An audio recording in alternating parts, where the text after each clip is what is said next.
listen, this is a life principle. Never disqualify yourself.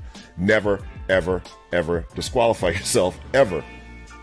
Like my family, I don't know if they can hear me from here, but they're probably like, man, he's saying it again. Here's my point.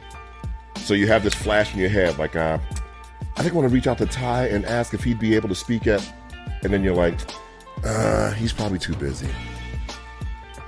And then you decide not to reach out to, then you decide not to send an email to Ty or to call Ty.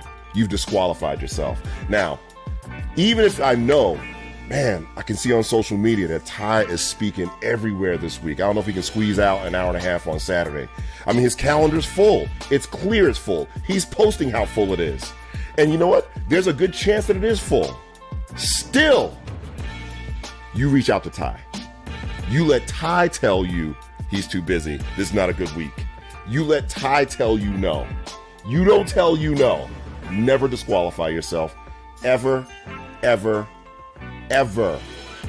And it's part of our fight or flight and fear of rejection and fear of the word no that keeps us from taking action on things. I let people tell me no. I don't disqualify. I've gotten to a point in my life, I don't disqualify myself. I'm going to ask. What's the worst? If I already think no is coming anyway, what's the worst that's going to happen?